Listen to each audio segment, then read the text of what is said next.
கர்த்தருக்கு ஸ்தோத்திரம். எபிரேயர் 13:5 வேகமாசிங்க. எபிரேயர் 13:5 நீங்க பண ஆசை இல்லாதவர்களாய் நடந்து உங்களுக்கு இருக்கிறவைகள் போதும் என்று எண்ணுங்கள். நான் உன்னை விட்டு விலகுவதும் இல்லை, உன்னை கைவிடவில்லை என்று அவர் சொல்லி இருக்கிறாரே. பரலோக பிதாவே, நல்ல ஆண்டவரே, இந்த வசனத்துக்காய் ஸ்தோத்திரம். இந்த வசனத்தின்படி ஆண்டவர்களை நடத்தும் இயேசு நாமத்தில் ஜெபிக்கும் நல்ல பிதாவே, ஆமென். கர்த்தருக்கு ஸ்தோத்திரம். கவனிங்கள், வாக்குத்தத்த ஆராதனையிலே நான் கொடுத்த செய்தியை இப்போ பின்தொடரல. ஆனால் இந்த வசனத்துக்குள் இருக்கிற இன்னொரு பகுதியை நான் உங்களுக்கு சுட்டிக்காட்ட விரும்புகிறேன். கைவிடாத ஆண்டவர், நல்ல கவனிங்கள், கைவிடாத ஆண்டவர் நம் நடுவில் இருக்கிறார். கர்த்தருக்கு ஸ்தோத்திரம். கைவிடாத ஆண்டவர் நாம் நடுவில் இருக்கிறார். எப்பொழுது அவர் நடுவில் இருப்பார்? அவர் நடுவில் இருப்பதனாலே என்ன ஆசீர்வாதங்கள் உண்டாகும், அதை நான் இந்த நாளிலே நான் பார்க்க போகிறோம். கர்த்தருக்கு ஸ்தோத்திரம். பைபிள் கவனிங்கள், நீங்க கவனித்துக்கொள். கடந்த ஆண்டு போல காலத்தை தள்ளாத ஆண்டவர் கிருபையாக உண்மை இருக்க கடவர். கர்த்தருக்கு ஸ்தோத்திரம். எப்பொழுது ஆண்டவர் நம் நடுவில் இருப்பார்? கைவிடாத ஆண்டவர் எப்பொழுது நம் நடுவில் இருப்பார் என்றால், கட்டளைகளை கை கொள்ளும் பொழுது நம் நடுவில் இருப்பார். பாயிண்ட் நம்பர் 1, கட்டளைகளை யார் ஒருவர் கை கொள்வானோ அவர்கள் நடுவில் ஆண்டவர் இருப்பார். லேவியராகமம் 26ஆம் அதிகாரம் 3ஆம் வசனமும் 12ஆம் வசனம். கர்த்தருக்கு ஸ்தோத்திரம். கொஞ்சம் வேகமாக வாசிக்க வேண்டி இருக்கு, வாசிப்போம். நீங்கள் என் கட்டளையின்படி நடந்து என் கற்பனைகளை கை கொண்டு போதும் அவைகளின்படி செய்தார். 12ஆம் வசனம், அதே அதிகாரம் 12ஆம் வசனம். இங்கதான் வருது. அங்க சொன்ன கட்டளைக்கு, அங்க சொன்ன கை கொள்ளுதலுக்கு 12ஆம் சொல்லப்பட்டிருக்கிறது, நான் உங்கள் நடுவிலே உலாவி உங்கள் தேவனாயிருப்பேன். கர்த்தருக்கு ஸ்தோத்திரம். இந்த கவனித்துக் கொள்ளுங்கள், ஆண்டவராகிய தேவன் எப்பொழுது கைவிடாத தேவன் நம் நடுவில் இருப்பார்னா, அவர் சொன்ன கட்டளையை கை கொள்ளுகிறவர்கள், கீழ்ப்படுகிறவர்கள் நடுவில் உலாவுவார். உங்க இருதயத்துல உலாவுவார், நீங்கள் இருக்கிற வீட்டிலே உலாவுவார், நீங்க போகிற இடங்கள் எல்லாவற்றிலும் ஆண்டவர் உலாவுவார். தேவனாய் ஆண்டவர் நடுவில் இருப்பார். எப்பொழுது? அவருடைய கட்டளையை கை கொள்ளும் பொழுது. அங்க நிறைய ஆசீர்வாதம் இருக்கு. கர்த்தருக்கு ஸ்தோத்திரம். சொல்லிட்டு போனா நிறைய சொல்லிக்கொண்டே போகணும். கர்த்தருக்கு ஸ்தோத்திரம். அந்த காரியங்களை, நிறைய ஆசீர்வாதங்களை ஆண்டவர் அங்கே வைத்திருக்கிறார். கர்த்தருக்கு ஸ்தோத்திரம். அந்த 9ஆம் வாக்கியமா 9, கவனிங்கள், நீங்க கட்டளையை கை கொள்ளும் பொழுது கர்த்தர் உங்கள் மேல் நோக்கமா இருப்பார். இந்த நாள் மட்டும் இல்ல, எந்த இடத்துல நீங்க இருந்தாலும் உங்கள் மேல் ஒரு நோக்கமாகவே கர்த்தர் இருப்பார். என் பிள்ளை, என் மகன், என் மகா என்னுடைய கட்டளை கை கொள்றா என்பதனாலே ஆண்டவர் மேல் நோக்கமா இருந்து, வாசிமா,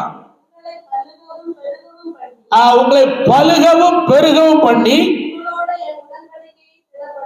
கர்த்தருக்கு ஸ்தோத்திரம், உங்களோடு கூட என் உடன்படிக்கையை திடப்படுத்துவேன். ஹல்லேலூயா. ஹல்லேலூயா. அப்படியானால் நம்முடைய தேவன் தானே, நம்முடைய தேவன் எங்கே இருப்பார்? ஜிம்மருங்க, நீங்க ஜிம்மருங்க. வெக்கப்பட்டு தான் ஆகணும், வழி கிடையாது. நான் உன்னை எவ்வளவா கவனமா சொல்லிட்டு இருக்கேன், நீ கவனிக்கணும். கர்த்தருக்கு ஸ்தோத்திரம். அடுத்த பிரசங்க நீ தான், ஒரு வழியே கிடையாது. ஆமா, கர்த்தருக்கு ஸ்தோத்திரம். நான் யோசுவா நினைச்சேன், யோசுவா மேல இருக்கிற நிலைமை மாறுது. கர்த்தருக்கு ஸ்தோத்திரம். ஹல்லேலூயா. ஆண்டு யாரை தெரிஞ்சு கொள்ளட்டும், அது வேற விஷயம். காணுங்கள், என்னன்னா கவனித்துக் கொள்ளுங்கள், ஆண்டவர் வசனத்தை, வார்த்தையை கை கொள்ளுகிற நடுவில் தான் அவர் இருக்கிறார். கர்த்தருக்கு ஸ்தோத்திரம். அப்போ முதல் பகுதி, யார் நடுவில் கர்த்தர் இருக்கிறார்? கட்டளை கை கொள்ளு. கட்டளை என்றால் என்ன? ஒரு 3 காரியம் எழுதாரு உங்களுக்கு சிம்பிளா. கட்டளை என்றால் என்ன? முக்கியமான காரியம். கட்டளை என்றால் என்ன? யோவான் 13ஆம் அதிகாரம் 34ஆம் வசனம். புதிய ஏற்பாட்டில் யோவான் 13:34. தம்பி கவனி. யோவான் 13:34. உங்களில் ஒருவர் ஒரு அன்பா இருந்து ஆண்டவர் உங்கள் மேல் அன்பா இருந்தது போல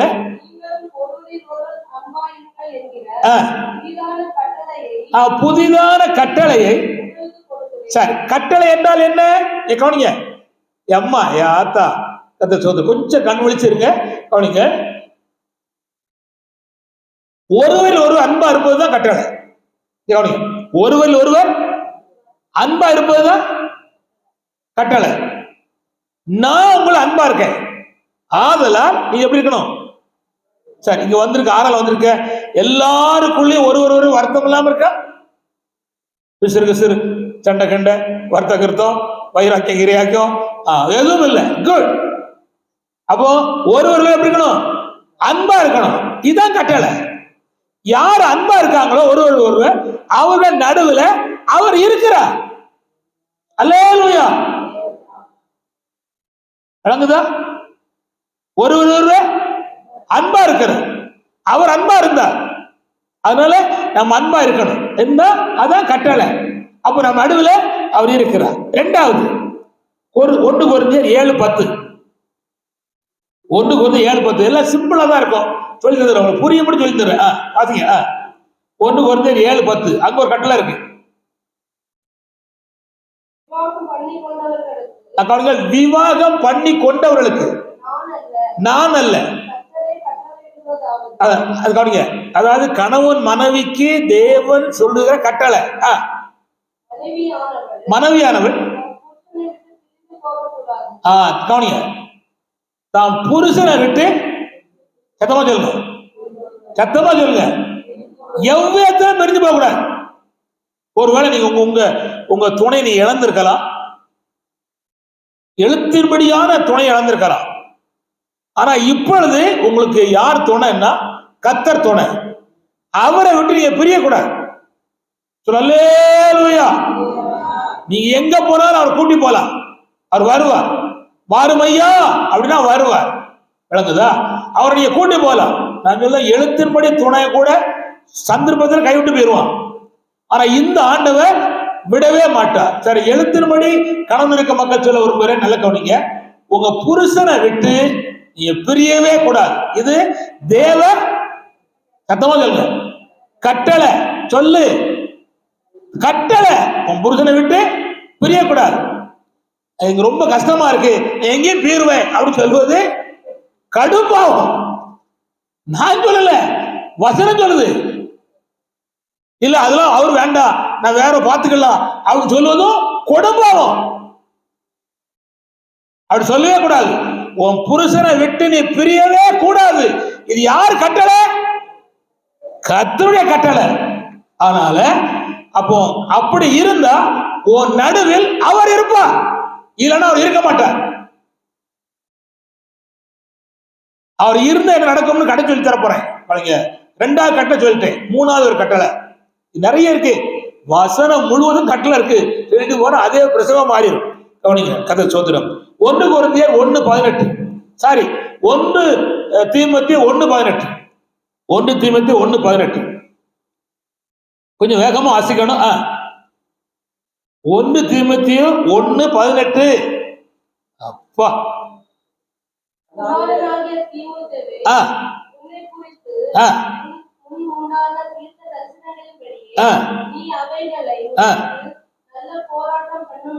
கவனிங்க, என்ன போராட்டம்?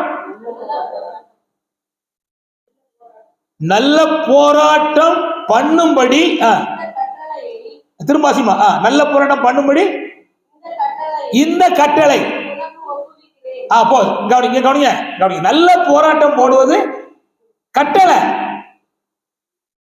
ஐயா அம்மா கவனிங்க, நல்ல போராட்டம் போராடுவது கட்டளை. சத்தம் அல்லேலூயா, சத்தம் அல்லேலூயா. நல்ல காரியத்துக்காக போராடுறானே அது தேவ கட்டளை. ஒருத்தன் போராடலனா அவன் கட்டளை என்ன செய்யல, கை கொள்ளல. இப்ப கவனிங்க, தீமோத்தேயு நடுவிலையும் அப்போஸ்தலனாகிய பவுல் நடுவிலையும் பேதுரு நடுவிலையும் அங்க ஜெபம் பண்ண கூடியிருந்தா தெய்வ மக்கள் நடுவிலையும் கர்த்தர் இருந்தா. அது காரணம் என்ன? அவர்கள் சுவிசேஷத்துக்காக போராடினார்கள், ஆத்துமாவை பணிக்காக போராடினார்கள். உபவாசத்துல, ஜபத்துல, கண்ணீர்ல, ஆலோசனை சொல்வதில்ல, பெருமூச்சுல, இது அத்தனையிலும் அவர்கள் போராடினார்கள். இப்ப நான் கேட்கிறேன், உங்க குடும்பம் சுகமாக இந்த ஆண்டு பலனாக ஆரோக்கியமாய் வாழ்வதற்கு, இருக்கிற கடன் பிரச்சனை தீர்ப்பதற்கு, பலவீனங்கள் மாறுவதற்கு, வியாதி சுகமாவதற்கு, அநேகர் மீட்கும்படியாக வருவதற்கு, சபையில் திரளான ஜனங்கள் கூடி வருவதற்கு, நானும் நீங்களும் நல்ல காரியத்துக்கு போராடணும். அப்போஸ்தலனாகிய பவுல் சொல்கிறார், என்னோடு கூட ஜெபத்திலே நீங்கள் போராடுங்கள். சோதரம் இந்த போராடுற அந்த பகுதி இருக்கு, இதுதான் தேவ கட்டளை. இது சாதாரணமானது அல்ல. கவனிங்க, உங்க பிள்ளைகள் ஒரு வடக்க போறான், தெற்க போறான், எப்படி போட்டும் அப்படின்னு இருந்தா நீங்க போராடல. வடக்க போறவன், தெற்க போறவன் தேவனுக்கு முன்பாக வரும்படி நீங்க போராடுனாதான் கர்த்தர் நடுவிலே இருப்பா. வாய மூடிக்கிட்டு சும்மா உட்கார்ந்து இருந்தா அவர் இருக்க மாட்டார். உங்களுக்கு கொடுக்கப்பட்ட இந்த நல்ல போராட்டத்தை உங்க வாயினாலே, உங்க கைகளினாலே, உங்க இருதயத்தினாலே நீங்கள் போராடுகிறானால் தேவனாய கர்த்தர் உங்க நடுவிலே இருப்பார். அல்லேலூயா, அல்லேலூயா, கர்த்தர் சோதரம். அப்படியானா கற்பனையை, கட்டளை கைகள் நடுவில் தான் ஆண்டவர் இருப்பார். 3 கட்டளை சொல்லியிருக்கேன், ரிப்பீட் பண்றேன், புரிஞ்சுக்காங்க. ஒண்ணு, ஒரு அன்பா இருப்பது தேவ கட்டளை. புருஷனை விட்டு பிரியாது இருப்பது தேவ கட்டளை. அப்புறம் குட், நல்ல போராட்டம், போராடணும். படிக்கியா, நல்ல படி, விடிய விடிய உட்கார்ந்து படி, போராடு, போராடு. கண்டிப்பாக ஆண்டவர் ஆசீர்வதிப்பார். கர்த்தர் சோதரம். அடுத்தது, யாரோடு கர்த்தர் இருப்பார்? 2வது பாயிண்ட், கர்த்தர் சோதரம். வாசிக்க போகிறோம். 2 கொரிந்தியர் 6ஆம் அதிகாரம் 16ஆம் வசனம். வேகமா வாசிக்கணும். 2 கொரிந்தியர் 6:16. அந்நிய நுகத்திலே அவிசுவாசிகளுடன் பிணைக்கப்படாதிருப்பீர்களாக. நீதிக்கும் அநீதிக்கும் சம்பந்தம் ஏது? ஒளிக்கும் இருளுக்கும் ஐக்கியம் ஏது? 6:16. தேவனுடைய ஆலயத்துக்கும் அதான் கரெக்ட். சம்பந்தம் ஏது? நான் அவர்களுக்குள்ளே வாசம் பண்ணி. கவனிங்க, எங்க பாரு சொல்றார், நான் அவர்களுக்குள்ளே வாசம் பண்ணி, அவர்களுக்குள்ளே உலாவி, அப்போ கர்த்தர் சொல்லுகிறார். இப்ப யாரோடு கூட இருப்பார்? நான் சொல்லுங்க, நான் சொல்ல புரியும்போது சொல்லுறேன். அதாவது உலக ஜனங்களோடு, உலகத்தோடு, அசுத்தத்தோடு கலவாதபடி கர்த்தருக்காக பிரிந்து இருக்காங்க பாருங்க, பிரதிஷ்டையா இருக்காங்க பாருங்க, அவளோடு கூட கர்த்தர் இருப்பார். அல்லேலூயா. இந்த ஞாயிற்றுக்கிழமைய நான் சொல்லுங்க, ஞாயிற்றுக்கிழமை தப்பா நீங்க ஞாயிற்றுக்கிழமை வேலைக்கு போற ஆள நான் குற்றமா சொல்லல. ஞாயிற்றுக்கிழமையில நீங்க என்ன செஞ்சாலும் பொத்தல் பேர் தான் போகுது. 5000 வாங்கினாலும் 5 நாள் இருக்காது. நான் சாப்பிடல, நான் சொல்ல வசனம். நீ இப்ப நான் சொல்றேன், யாராவது ஞாயிற்றுக்கிழமை தண்ணி அடிக்க போனீங்கன்னா அங்க பூச்சி பிடிச்சிரும். புரியலையா? பாருங்க, என்ன பயப்படுதாங்க பாருங்க. போகக்கூடாது. யாரு கட்டளை? கர்த்தர். ஏன் சனிக்கிழமை வாயே? அல்லேலூயா. அந்த கொத்தமாறு என்னைய பல பரிச்சை பார்த்தான் சிங்குளத்துல. என்னன்னா, பாஸ்டர் நீ சனிக்கிழமை, நாளைக்கு ஞாயிற்றுக்கிழமை, நாளைக்கு வந்து பூசட்டுமா அப்படின்னு கேட்டான். என் புள்ள இருக்கா, நான் இருக்கேன், கேட்கான். நாளைக்கு எங்க லீவ் தான், நாங்க வந்து பூசுறோம், நாங்க எல்லாம் இந்துக்கள் தான், ஒரு பிரச்சனை இல்லை. அவன் சொல்ல, நான் சொன்னேன், நான் என்ன போட்டிருக்கேன் அப்படின்னு, ஜிப்பா போட்டிருக்கேன். இனி ஊர்ல மதிப்பானா, இந்த ஊர்ல காரி துப்பிடுவோம். ஞாயிற்றுக்கிழமை பாஸ்டர் வேலையை செய்யலாம் சொல்லியிருக்காரு. எப்படி அவரு சர்ச்சில் வீட்டுல பூசை விடலாம் சொல்லுவானே? அப்ப என் பேர் என்ன செஞ்சிடும்? பஞ்சராயிப்போம். கெட்டு போதில்ல, பஞ்சராயிரம். அவ்வளவுதான். இந்த ஆள் சொல்லுது ஒண்ணு, செய்யறது ஒண்ணா செய்வான். இவன் நம்ப கூடாப்பா அப்படின்னு அப்படியே கை கழிவோம். நான் சொன்ன முடியவே முடியாது. வந்தா திங்களம் வா, இல்லைன்னா இன்னொரு நாள் வா, பிரச்சனை இல்லைன்னு சொல்லிட்டேன். ஏன்? நம்ம கர்த்தருடைய கருத்துக்காக பிரிஞ்சு இருக்கோம், பிரித்து இருக்கிறோம். நான் உங்களுக்கு ஞாபகம் இருக்குமோ ஞாபகம் இல்லை எனக்கு தெரியாது. 90ல ஒரு பயங்கரமான ஒரு, அதாவது என்ன சொல்லுவது, அதுக்கு பேரு புயல் வந்துச்சு. 90 1990 வந்துச்சு. ஏகப்பட்ட மரம் சரிஞ்சு எல்லாம் சரிஞ்சு. கேளு கத்த செய்யற வேலைய. கீழே 10 5 மர காப்பாடுல நாங்க ஏதாவது வாழை போட்டிருந்தோம், மானியாந்திரத்துல வாழை போட்டிருந்தோம், மேற்கு நடுக்காமர வாழை போட்டிருந்தோம், எங்க பக்கத்துல எபினேஸ்வரன் வாழை போட்டிருந்தோம். அதுக்கு நிறைய இருந்து. எங்க வாழை மட்டும் சரியவே இல்லை. புரியலையா? அதிசயத்துக்கா சொல்லல, சரிஞ்சிருந்தா எங்க அப்பா நிச்சயம் பண்ணிருக்க மாட்டார். சரியல. எபினேஸ்வரன் வாழை தெரிஞ்சிருக்கு, ஈசாகண்ண வாழை தெரிஞ்சிருக்கு, எங்க வாழை சரியில்லை. எங்க அப்பா சொன்னாரு, டேய் நீ கும்பிடு இயேசு கிறிஸ்து ஏதோ ஒரு வல்லமை வச்சிருக்காருடா அப்படின்னா. நான் சொன்னேன், நீ வந்து பாரு உனக்கு கிடைக்கும். அவரை ரட்சிக்கதான் அந்த அற்புதம் செய்தார். சுத்தம் சொல்லேலூயா. அவர் சாதாரணமான ஆள் இல்ல, ஒரு அறிவில்லாத ஆள் இல்ல, அறிவுள்ளவர். ஆனா அவர் தேவன் செய்த அற்புதத்தை பார்த்த ஏற்பாடு ஆண்டவர் பக்கம் வருவதற்கு அது ஒரு பெரிய வாய்ப்பாக கர்த்தர் மாற்றினார். சொல்லேலூயா. நான் திரும்ப சொல்லுகிறேன், நீங்க உலகத்தை விட்டும் அசுத்தத்தை விட்டும் அருவருப்பை விட்டும் கர்த்தருக்காக நீங்க பிரிச்சு வாழ்த்து பாருங்க, நிச்சயம் கர்த்தர் உங்களை ஆசீர்வதிப்பார். சரி, நான் ஒரு சம்பவம் சொல்லு. கர்த்தர் சொல்றேன். ஒரு பையன் ஒலிம்பிக்ல ஓட போயிருக்கான் ரஷ்யாவில். கவனி, அவன் பெந்தகோஸ்கார பையன், ஆணுடைய பையன். 1500 மீட்டர் ஓட்டம் ஓடணும். ஆனா ஞாயிற்றுக்கிழமை தான் அந்த பங்கன் வச்சிருக்காங்க. எங்க இருந்து போயிருக்கான்? இங்கிலாந்துல இருந்து போயிருக்கான். அவன் சொன்னா, நான் இயேசு ஏற்றுக்கொண்டார், நான் ஆண்டுடைய பிள்ளை, ஞாயிற்றுக்கிழமை கர்த்தரை ஆராதிக்காம என்ன செய்ய மாட்டேன், ஓட மாட்டேன், கண்டிப்பா ஓட முடியாது அப்படின்ட்டான். ஞாயிற்றுக்கிழமை ஓட முடியாது அப்படின்ட்டான். ஐயா கவனி, ஓட முடியாது அப்படின்ட்டான். அந்த நாடே தலை குனிஞ்சு போச்சு. அன்னைக்கு மட்டும் ஓடி ஜெயிச்சுட்டு அந்த இவன் தான் ஃபர்ஸ்ட் பிரைஸ் வரணும். 2வது நாள் 3வது நாள் அவன் பையன் அவன் கூட்டி போனவன்ட்ட சொன்னாங்க, அந்த புதன்கிழமை வேலைக்கிழமை இருக்கிற 800 மீட்டர் ஓட்டம் 400 மீட்டர் ஓட்டத்துல எனக்கு பேரை கொடுங்க அப்படின்னு சொன்னான். அது சொன்ன 1500 மீட்டர் ஓட்டம் பைய ஓடி வேகமா ஓடி என்ன செய்யணும், முடிக்கணும். ஆனா நீ 800 மீட்டர் ஓட்டத்துக்கு என்ன செய்யல, நீ பழகல. 400 மீட்டர் ஓட்டத்துக்கும் பழகல. பழகணும்னா பழகலையோ, வேற கொடு அப்படின்னு வேற கொடுத்துட்டான். தோசை கவனி, கைய கட்டாத, வேற கொடுத்துட்டான். கிரவுண்ட் நிற்கான். 3 முறை சொல்லுவான் ஒரு வார்த்தை, சொல்லிட்டு மேல டமார சொல்லுவான், ஓடணும். இவன் ஓடுறான், ஓட்டத்துல வேகமா ஓடுறான். ஓடிட்டு இருக்கும்போது பக்கத்துல ஆண்டு சொல்றாரு, பயப்படாத, நீ தான் ஜெயிக்க போற, ஓடு ஓடு அப்படின்னு ஆண்டு சொன்னார். காதுல விழுது சவுண்டு, பக்கத்துல பார்க்க ஒரு ஆள் இல்ல, ஓடுற அப்படின்னாரு. ஓட்டம் ஓடி 4 ரவுண்டி முடிச்சு வந்துட்டான். 800 மீட்டர் ஓட்டத்துக்கு ஃபர்ஸ்ட்ல வந்துட்டான். தட்டினான் தட்டு, கை தட்டு. அப்ப ஆண்டு சொன்னார், என் நாள என்ன என் நாமத்தை இவள் நடுவில் நீ தூசிக்கல, ஆகலா நீ பழக்கம் இல்லாத ஒண்ண இதுல ஜெயிக்க வச்சது நான் தான் அவனை கர்த்தர் கை கொடுத்தார். அல்லேலூயா.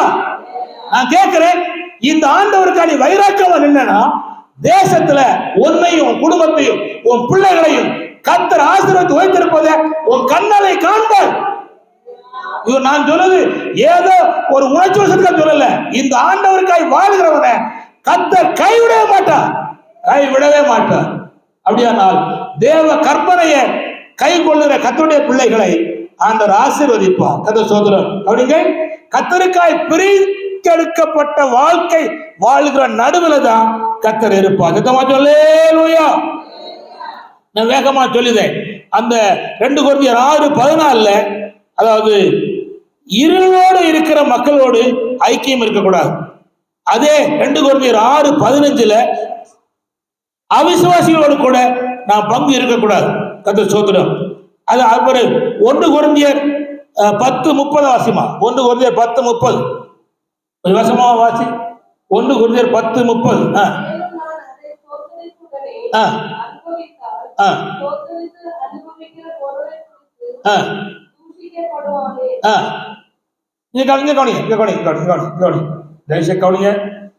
தயவுசெய்து கவனிங்க. அதாவது அப்படின்னா இங்க கவனி. அதாவது தவறான ஒரு பொருளுக்கு முன்னால படைக்கப்பட்ட பொருளை நாம் சாப்பிடக்கூடாது. நான் முந்தின விசுவாசிகள் சொல்ல, புதுசா வரவங்களுக்கு நான் கட்டளையா சொல்லல. ஆண்டவர் உங்களை முழுமையுமா ரட்சித்து ஆண்டவருக்குள்ள உங்களை பிரியப்படுத்தி வச்சிருக்கும் போது நீங்க அதை கை கொள்ளணும். விளங்குறீங்களா? சத்தமா சொல்லேலூயா. அதை நீங்க தவிர்த்து வாழ்க்கை வாழ்வதை உங்க சந்ததி காணணும். அதுக்கு நீங்க தான் மாதிரியா இருக்கணும். கர்த்தர் ஸ்தோத்திரம். சத்தமா சொல்லேலூயா. அதனால நீங்க கவனிங்கள். நீங்க வாழ்க்கையை, அதாவது அசுத்தத்துக்கு படைக்கப்பட்டதை நீங்கள் எக்கார்ந்து கொண்டும் புசிக்க கூடாது. அதுல நீங்க தேவனுக்காக பிரிந்து வாழணும். ஏசாயா 52:11 சகமாசிங்கள். ஏசாயா 52:11. ஏசாயா 52:11. புறப்படுங்கள், அவ்விடம் விட்டு போங்கள், அசுத்தமானதை தொடாதிருங்கள். சத்தமா சொல்லுங்க. அசுத்தமானதை தொடாதிருங்கள். வினோதமான கலாச்சாரங்கள் ஆவிக்குரிய வட்டாரத்தில் வருகிறது. அதனால ஆண்களுக்கு கை கொடுத்தா போதும், பெண்கள் ஆண்களுக்கு கை கொடுக்கவே கூடாது. எவ்வளவு பரிசுத்தமா ஜீவித்தாலும் கை கொடுக்க கூடாது. அதுக்கு அவங்க புருஷனை கை கொடுக்க கூடாதுன்னு சொல்லல. ஏன்னா கை கொடுக்க கூடாது சொல்லியிருக்காரு பாஸ்டர். அதனால தொடாதி போய் அப்படின்னு சொல்லி அது சொல்லிக்க உங்களுக்கு உரிமை இல்லை. விளங்குதா? அது அவருக்குரியது. அவர் கைப்பிடிப்பதான் செய்வார். அது வேற விஷயம். ஆனா ஆவிக்குரிய வட்டாரத்துல வருகிற அந்த அசுத்தங்களுக்கு நாம் இடம் கொடுக்க கூடாது. அடுத்து என்னன்னா, இப்போ ஆவிக்குரிய உலகத்துல டான்ஸ் வருது. ஒரு மாதிரி டான்ஸ் ஆடுறாங்க. பாஸ்டர் ஆடுதா, பாஸ்டர் அம்மா ஆடுதா, பெரிய பாஸ்டர் ஆடுதா, சென்டர் பாஸ்டர் ஆடுதா, தலைமை பாஸ்டர் ஆடுதா, இப்படிலாம் ஏகப்பட்ட பிரசிபீட்டர் ஆடுதா, பல ஆள் ஆடுறாங்க. அதெல்லாம் ஆடக்கூடாது. புதிய ஏற்பாட்டில் ஒரு புள்ள ஆடி ஒரு பெரிய பரிசுத்தவானுடைய தலையை வாங்கிட்டான். ஆடுனா அநேக பரிசுத்தவானுடைய வாழ்க்கை தோல்வியா மாறும். அதனால வீணா ஆடாத, ஆவிக்குள்ள ஆடு. சரி, அப்படின்னு ஆட விருப்பமா உரும்ப போட்டு பாட்டு பாடு, ரூமுக்குள்ள ஆடு, அப்படிங்க ஆடாத. 4 பேர் ஒண்ணு சொல்லுவான், என்னடா பிள்ளை அப்படின்னு சொல்லுவான். ஒரு நாளும் அப்படி கூடாது. அதனால நீங்க அசுத்தத்தை விட்டு புறப்படுங்கள் என்று சொன்னது போல அசுத்தத்தை விட்டு தூர விலக வேண்டும். கதம் அல்லேலூயா. சரி, 3வது யார் நடுவில் இருப்பார்? நான் சொன்னது 2வது சொன்னது அசுத்தங்களை விட்டு பிரிந்து இருக்கிற நடுவில் 2வது இருப்பார். சரி, 3வது சகரியா 2:10. சகரியா 2:10 வேகமாசிங்க. சகரியா 2:10. இதுலயும் ஒரு 4 காரியம் இருக்கு. வேகமா சொல்லிருக்கேன், சீக்கிரம் வாசிக்கணும். சகரியா 2:10.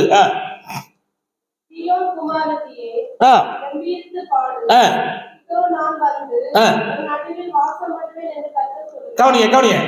யாரெல்லாம் கவனிங்க, வீட்டுல கிறிஸ்துவ பாடலை பாடி ஆராதிக்கிறாங்களோ அவர்கள் நடுவுல ஆண்டவர் இருக்கிறார். நான் கவனிங்க, இந்த ஆறாண்டுல உங்களை கண்ணு திறந்து நான் உங்களை பார்க்கல.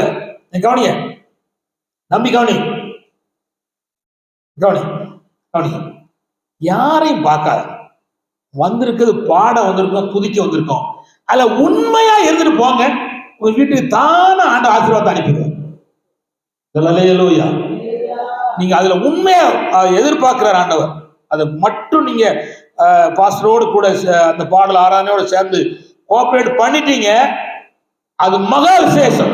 எல்லாரும் கவனிங்க, எல்லாரும் இயேசுவேங்கிற வார்த்தை இயேசுவே ஆண்டவரே ரட்சகரேங்கிற வார்த்தை தூபமா மேல போவத பரலோகம் பார்த்துட்டுனா உங்க வீடுகளுக்கு ஆசீர்வாதம் வந்துடும். ஆனா அதைத்தான் சாத்தான் கெடுக்கான்.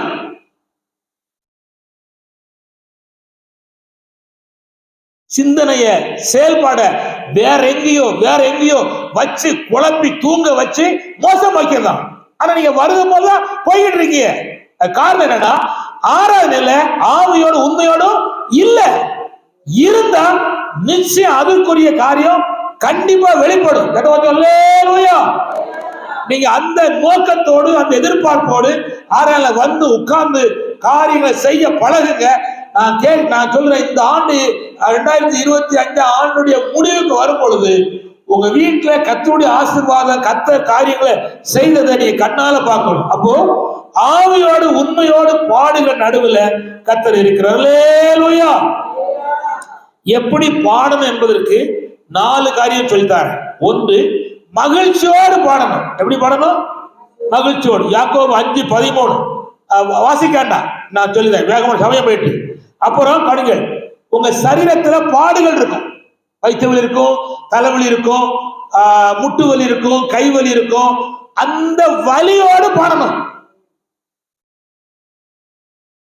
வலிக்கே ஐயோ அப்படின்னு உட்கார்ந்து இருந்தா போதும். நான் ஜெபத்துக்கு எஞ்சி உட்காருவேன். காலையில 3 மணிக்கு கரெக்டா எஞ்சி உட்காருவேன். 1 மணி நேரம் 4 மணி வரை ஸ்தோத்திரம் மட்டும்தான் பண்ணுவேன். பாட மாட்டேன். ஸ்தோத்திர ஆண்டவரே, பிதாவே ஸ்தோத்திரம், கர்த்தராகிய இயேசுவே ஸ்தோத்திரம், பரிசுத்தாவியே ஸ்தோத்திரம் சொல்லி ஸ்தோத்திரம் பண்ணிட்டே இருப்பேன். ஸ்தோத்திரம் பண்ண வயிறு எனக்கு வலிக்கும். வயிற்று வலிச்சோடனே சரி சொல்லும் பாடு அவனு சொல்லு. அப்போ அவனுக்கு நான் சொல்லுவேன், அப்படி படுத்தா வயிற்று வலி வரும். ஏன் உட்காந்து சோதனை பண்ணா வயிற்று வலி வரும். பார்த்தேன், மத்தவன் போராடுறான் அப்படின்னு கண்டுபிடிச்சேன். அதுக்கப்புறம் என்ன வலி வலிச்சாலும் சோத்திரம் சொல்லுவதே விட மாட்டேன். புடியோ புடிச்சு பாடி சோத்திரம் பண்ணிடுவேன். அப்புறம் 4 மணில இருந்து 5 மணி வரை பாடல் மட்டும் பாடுவேன். பாட்டுன்னா பாட்டு அவ்வளவுதான். கர்த்தர் சோத்திரம். பழைய பாடல்கள் புதிய பாடல்கள் பாடி பாடி பாடி கர்த்தர் ஆராதிப்பேன். அதுக்கப்புறம் 5 தாண்டும். அதுக்கப்புறம் நன்றி மட்டும் சொல்லுவேன்.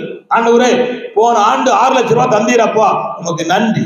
போன இடமெல்லாம் பாதுகாத்தீர் ஆண்டவரே, நன்றி. அப்பப்ப ஜோசுவா காராட்டம் டிமிரி இடிச்ச ஆண்டவரே, ஆனாலும் கிருபையாய் தாங்குகிற ஆண்டவரே, உமக்கு நன்றி அப்படின்னு சொல்லி இப்படியே நன்றி மட்டும் சொல்லு. கரெக்டா 5:30 ஆகும். படுப்பேன், ஜெபம் பண்ணிட்டு படுப்பேன். அப்புறம் கொஞ்ச நேரம் கழிச்சு, இப்ப அவன் காலைல 7 மணிக்கு காலேஜுக்கு போகணும். அதனால 7 மணிக்கு எழுப்பி விட்டுட்டு டீயை போடத்தா அப்படின்னு சொல்லிட்டு அப்புறம் கொஞ்ச நேரம் படுத்து டீயை தருவோம், குடிச்சிட்டு உட்கார்ந்து காரியத்தை செய்வோம். நான் ஏன் சொல்லுறேன்னா, நல்ல காரியத்தை செய்ய வரும்போது அநேக தடைகள் வரும். தடைகள் வந்தாலே அர்த்தம் என்னன்னா, கர்த்தர் உன்னை ஆசீர்வதிக்க போறான்னு அர்த்தம். அல்லேலூயா. அதை புரிஞ்சு கொண்டு எந்திரிச்சிட்டா ஜெயத்தை பெற்றுடலாம். அப்ப எப்படி செய்யணும்? மகிழ்ச்சியோடு பாடணும். 2வது, பாடுகளோடு பாடணும். பவுலும் சீலாவும் அடிச்சு கையில ரத்தம் இருக்கு, தொழும்பத்துல இருந்தாங்க. அவங்க ஜெபம் பண்ணாங்க, நைட்டு பாட்டு பாடுறாங்க. விட்டாரா ஆண்டவரே? விடல. அங்க அற்புதம் செய்தார். கட்டுகள் அப்போஸ்தலர் 16 இருக்கு. கட்டுகள், காவல்கள் எல்லாம் உடைக்கப்பட்டுச்சு. எப்பொழுது? துன்பத்தோடு பாடும்போது. கர்த்தருக்கு ஸ்தோத்திரம். அல்லேலூயா. கர்த்தருக்கு ஸ்தோத்திரம். அடுத்தது, நீங்க ஒரு காரியத்தை ஜெபம் பண்ணிருப்பீங்க. நான் சொல்றேன், நான் ஒரு காரியத்துக்காக ஜெபம் பண்ணேன். எனக்கு அது ஆண்டவர் தந்தார். போன வருஷத்தினுடைய இறுதி நாட்கள்ல ஒரு காரியத்துக்காக ஜெபம் பண்ண ஆண்டவர் தந்தார். ஒரு 50,000 தந்தார் அப்படி வச்சுக்காங்களேன். அதுல தான் இந்த மற்ற எல்லா காரியங்களையும் செய்வதற்கு வைக்கிறதுக்கு எனக்கு கொஞ்சம் பலன் இருந்து சின்ன வேலையை செய்து முடிச்சு வெளியே வந்தேன். கர்த்தர் சோதரம். இது கர்த்தர் தந்த பிற்பாடு, வெற்றி பெற்ற பிற்பாடு சும்மா இருக்கக்கூடாது, நன்றி சொல்லணும். வெற்றி பெறுவதற்கு முன்னால எவ்வளவு போராடுதமோ அதை காட்டி வெற்றி பெற்ற பிற்பாடு அதுக்கு நன்றி சொல்லணும். இப்ப பாருங்க, இஸ்ரவேல் ஜனங்க அந்த பார்வோன் பின்னால வாரான், குதிரை வருது, ரதம் வருது, ஜனங்கள் வருது, விட மாட்டேன் பிடிப்பேன்னு சொன்னாங்க. கர்த்தர் பயப்படாத, இன்னைக்கு காண்கிற எகிப்தியனை இனி எணிச்ச மாட்டேன், காண மாட்டேன், உனக்கா ஒரு புதிய அற்புதம் சொல்லி ரெண்டா பிளந்துட்டு அக்கறை போன உடனே மீரியாம் எடுத்தாலே ட்ரம் எடுத்து பாட்டு பாடிட்டு சொன்னாங்களா? இல்ல, 4 விதமான பாட்டை ஆர்வான் பாடுனா, மோசே பாடுனா, இஸ்ரவேல் ஜனங்கள் பாடுனாங்க, மீரியா பாடுனா, ட்ரம் தட்டி பாடின ஒரு பெண்மணி யாருன்னா மீரியாம் தான். நான் சொல்றேன் கவனிங்க, வெற்றி பெற்ற பிற்பாடு கர்த்தரை மகிழ்ச்சியோடு பாடினால் தேவன் உங்க நடுவிலே இருப்பார். ஹல்லேலூயா. ஒரு வீட்டுக்காக, சுகத்துக்காக, தீர்க்காயுசுக்காக, நன்மைக்காக, ஆசீர்வாதத்துக்காக, பாதுகாப்புக்காக ஜெபம் பண்ண பிற்பாடு கர்த்தர் செய்கிறார்னா விட்டுறக்கூடாது. நன்றி சொல்லி பாடி கர்த்தரை ஆர்ப்பரிக்கும் போது கர்த்தர் உங்க நடுவிலே இருப்பார். ஹல்லேலூயா. சரி, அடுத்தது துன்பத்தோடு பாடணும். எப்படி சொல்லணும்? சத்தமா சொல்லுங்க. துன்பத்தோட கொஞ்சம் சொல்லி அவன் புரிஞ்சு படி. கவனிங்க, மத்திய சுவிசேஷம் 26:30-31. சீரம் வாசிங்க. மத்திய 26:30-31. கொஞ்சம் வேகமா வாசிக்கணும். அவர்கள் ஸ்தோத்திர பாட்டை பாடின பின்பு ஒலிவமலைக்கு புறப்பட்டு போனார்கள். கவனிங்க, அவர்கள் ஸ்தோத்திர பாட்டை பாடின ஒரு பாடை போனாங்க, ஒலிவமலை போனாங்க. அங்க எதுக்கு போறாங்க? ஜெபம் பண்ணிட்டு அடுத்த சிலுவைக்கு போறாரு. 27 பிடிக்காங்க, அடிக்காங்க, 28 உயர்த்து எழுதாரு. அப்போ ஆண்டவருக்கு பாடு வரப்போகுது, பாடு இருக்கு அப்படி தெரிஞ்ச பிற்பாட்டும் சோத்திர பாட்டை பாடினாங்க. இப்ப நான் கேட்கிறேன், கவனிங்க, உங்களுக்கு வாழ்க்கையில இந்த நிலையில இந்த பையன், இந்த பிள்ளை, இந்த சூழ்நிலை நம்ம பாடுபடுத்துன்னு அறிஞ்சாலும் நம்ம பாட போனா கர்த்தர் நம் நடுவிலே இருப்பார். ஹல்லேலூயா. சரி, அடுத்து சிம்பிளா சொல்லியிருந்தேன், அது சோத்திரம். 4வது யார் நடுவில் இருப்பார்னா, கவனிங்க, ஒரு மனமா ஜெபம் பண்ற நடுவில் இருப்பார். மத்தேயு 18:20. கர்த்தர் சோத்திரம். இது ரொம்ப பெருசா சொல்லலாம்னா அவன் தெரிஞ்சதுதான். மத்தேயு 18:20. ஒரு மனமா ஜெபம் பண்ற நடுவிலே அவர் இருப்பார். வாசிமா.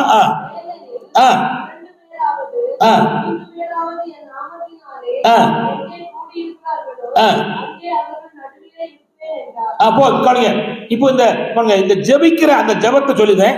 ஃபர்ஸ்ட் விசுவாசத்தோடு ஜெபம் பண்ணணும். அப்புறம் கவனிங்க, மற்றவர்களை மன்னித்து ஜெபம் பண்ணணும். எப்படி ஜெபம் பண்ணணும்? மற்றவர்களை மன்னித்து ஜெபம் பண்ணணும். வாசிக்கலாம். மார்க்கு 11:25 வாசிங்க. அது ஒண்ணை மட்டும் வாசிப்போம். மார்க்கு 11:25. நீங்கள் நின்று ஜெபம் பண்ணும்போது ஒருவன் பேரில் உங்களுக்கு யாதொரு குறை உண்டாயிருக்குமானால் பரலோகத்தில் இருக்கிற உங்கள் பிதா உங்கள் தப்பிதங்களை உங்களுக்கு மன்னிக்கும்படி அந்த குறையை அவனுக்கு மன்னியும். இப்ப எப்படி ஜெபம் பண்ணணும்? மற்றவர்கள் குறைகளை மன்னிச்சு ஜெபம் பண்ணணும். ஹல்லேலூயா. ஹல்லேலூயா. நான் கிரேஸ் மாப்பிள்ளைக்கு, கிரேஸ் மாமாவுக்கு, கிரேஸ் அத்தைக்கு, கிரேஸ் மைனிக்கு எல்லாம் ஆண்டவரே மன்னிங்க ஐயா அப்படி ஜெபம் பண்ணிட்டாங்க. நான் சொல்லி விளங்குங்களா? ஏன்? தேவன் தம்முடைய வல்லமையை காரியத்தை காட்டுவா. மனுஷ போராட்டம் போராடுவதில்ல, தேவன் போராடுவா. என்ன செய்யணும்? மன்னித்து ஜெபம் பண்ணணும். அப்படி மன்னிப்பு உண்டானாதான், நான் கவனிச்சாங்க, மன்னிப்பு உண்டானாதான் தேவன் நடுவுல இறங்குவா. ஹல்லேலூயா. நான் இங்க வந்திருக்க சொல்ல, யாரு மேல குற்றம் இருந்தாலும், யாரு மேல குறை இருந்தாலும், யாரு மேல தப்பு இருந்தாலும், யாரு மேல தவறு இருந்தாலும் மனப்பூர்வமாய் மன்னித்து ஜெபம் பண்ணுங்க. 3வது எப்படின்னா, கருத்தா ஜெபம் பண்ணணும். என்ன செய்யணும்? எதமா சொல்லுங்க. எனக்கு ஒரு 10 லட்சம் ரூபாய் தாரும் ஆண்டவரே, கருத்தா ஜெபம் பண்ணணும். பணந்தாரம் ஆண்டவரே, பணந்தாரம் ஆண்டவரே அப்படின்னா ஏற்படாது. ஆமா, எப்படி செய்யணும்? கருத்தா. நான் நிறைய படிக்க ஆண்டவரே, எல்லா பாடத்தையும் பாஸ் பண்ண அவ்வளவு கிடையாது. நீ எந்த பாடத்துல மோசமா இருக்கியோ அதுல பாஸ் பண்ண எனக்கு என்ன செய்யணும்? உதவி செய்யணும். கருத்தா ஜெபம். இவங்க கவனிங்க, இங்க 6 பேர் இன்னைக்கு வந்தவங்க வரல. நான் அந்த ஜெபத்திலேயே 6 பேருக்கும் ஜெபம் பண்ணி முடிச்சிட்டேன். அன்னால் ஜெபம் பண்ணிட்டு இருக்கும்போது, ஆண்டவரே வரலப்பா, ஏகப்பட்ட அலுவலகம், கலெக்டரை பார்க்க போயிருக்கலாம், இன்ஜினியரை பார்க்க போயிருக்கலாம், ஆண்டவரே இறக்கம் பாராட்டி அடுத்த வாரம் கொண்டு வாங்க ஐயா அப்படின்னு ஜெபம் பண்ணிருக்கேன். அது எதுக்கு? கருத்தாய் பேரை சொல்லி ஜெபம் பண்ணேன். ஒவ்வொரு ஆளுடைய பேரையும் சொல்லி ஜெபம் பண்ணேன். அப்படி ஜெபம் பண்ணிட்டு இருக்கும் போதே ஒரு அம்மா வச்சான். கேட்க ஐயா கொண்டு வந்தீர் ஆண்டவரே அப்படின்னு நன்றி சொல்லுறேன். அதற்கு சோத்திரம். அப்ப என்ன செய்யணும்? கருத்தா ஜெபம் பண்ணணும். மூத்த பிள்ளைக்கா, இளைய பிள்ளைக்கா, மருமகனுக்கா, பேரனுக்கா, பேத்திக்கா கருத்தா ஜெபம் பண்ணணும். எதுக்கும் கருத்து இல்லாம ஜெபம் பண்ணக்கூடாது. எவ்வளவு நேரம் ஜெபம் பண்ணா? சும்மா ஜெபம் பண்ண பேசலான்னு சொல்லி கருத்தா ஜெபம் பண்ணணும். வணங்குதா? ஆட்டுக்கறி மட்டும் வேணும் கருத்தா கேட்கிய. ஆமா, கோழிக்கறி கேட்க வேண்டியதானே? கேட்க வேண்டியல. ஆடுகிறது வேணும். கருத்தா இருக்கு. நாட்டுக்கிழமையா கண்டிப்பா வேணும் அப்படின்னு கேட்கறியா? கருத்து இருக்கு. கரெக்ட், நன்றி. ஆனா அதே பாத்துல ஜெபத்தில் எப்படி இருக்கணும்? கருத்தா இருக்கணும். அடுத்து என்னன்னா கவனிங்க, இடைவிடாம ஜெபம் பண்ணணும். எப்படி செய்யணும்? அது கருத்தா ஜெபம் பண்ணது யாக்கோபு 5:17. இடைவிடாமல் ஜெபம் பண்ணது கொலோசியர் 4:2. கர்த்தர் ஸ்தோத்திரம். ஹல்லேலூயா. சரி, இப்போ கவனிங்க, ஒரு 6 காரியம் இருக்கு. வேற வழி கிடையாது. ஆமா, சொல்லிதான் போனோம். நீங்க பைய வருவியே, நான் சொல்லாம போனா சங்கடம். நான் சொல்லிடுறேன், வேகமா சொல்லிடுவேன், விறுவிறு சொல்லிடுவேன். கவனிங்க. நடுவில் இருந்தா என்ன நடக்கும்? யார் நடுவில் இருப்பார் என்பதுக்கு 4 காரியம் சொன்னேன். கர்த்தர் ஸ்தோத்திரம். இப்ப நடுவில் இருந்தா என்ன நடக்கும்? கர்த்தர் ஸ்தோத்திரம். ஒரு வசனத்தை வாசிப்போம். செப்பனியா 3:15. செப்பனியா 3:15. சீக்கிரம் வாசிங்க. செப்பனியா 3:15.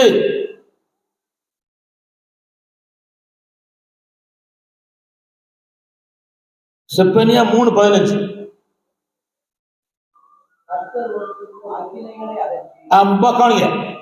அவர் நடுவில் இருக்கிறார். உனக்கு வரும் ஆக்கினா தண்டனை, அதை அகற்றி கவனிங்கள், உனக்கு விரோதமா இருக்க சத்துருக்களை விலக்கி உன் நடுவில் இருக்கிறார். இனி தீங்கை காணாதிருப்பாய். ஃபர்ஸ்ட் பாயிண்ட், ஆக்கினை அகற்றுவார், உன் சத்துருக்களை விலக்குவார். மூன்றாவதாக, இனி நீ தீங்கை காண மாட்டாய். கர்த்தர் நடுவில் இருக்கனாலே ஆக்கினை அகற்றுவார், சத்துருக்களை விலக்குவார், இனி நீ தீங்கை காண மாட்டாய் என்று உன் நடுவில், உன் இருதயத்திலே, உன்னோடு இருக்கிற வீட்டில் இருக்கிற கர்த்தர் சொல்லுகிறான். நீ ஆக்கினை அகற்றுவே, சத்துருவை விலக்குவே, இனி நீ தீங்கை காணாதிருப்பாய். ஹல்லேலூயா. அதே செப்பனியா 3:17. அதே செப்பனியா 3:17. உன் தேவனாய் கர்த்தர் உன் நடுவில் இருக்கிறார். அவர் வல்லமை உள்ளவர், அவர் ரட்சிப்பார். அவர் நடுவில் இருக்கிறார், ஆதலால் உன்னை ரட்சிப்பார். இரண்டாவது பாயிண்ட் என்னன்னா, உன்னை ரட்சிப்பார், உன் பேரில் சந்தோஷமா களி கூறுவார். உன் பேர்ல ஆண்டவருக்கு அத்தனை சந்தோஷம். கவனிங்க, ஆண்டவர் கவனிங்க, பழைய ஏற்பாட்டுல அங்க பாருங்க,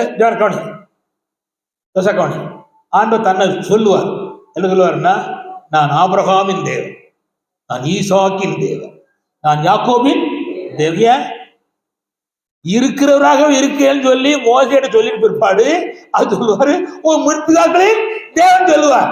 அப்படின்னா அர்த்தம், அவங்க பேரை சொல்லுவதில்ல அவ்வளவு சந்தோஷம் ஆண்டவருக்கு. அல்லேலூயா. இப்பொழுது இந்த ஆறால இருக்கிற உங்க பேரை பரலோகத்துல இயேசு கிறிஸ்து பிதாக்குமார் சொல்லுவதில்ல அவ்வளவு சந்தோஷம். அல்லேலூயா. கர்த்தர் ஸ்தோத்திரம். அப்படியானா ஆண்டவர் நம் நடுவில் இருக்கிறார், அவர் நம்ம ரட்சிப்பா, நம்மேல் சந்தோஷமாய் களி கூறுவார். சகரியா 2:5. வேகமா வாசிக்க போறோம்.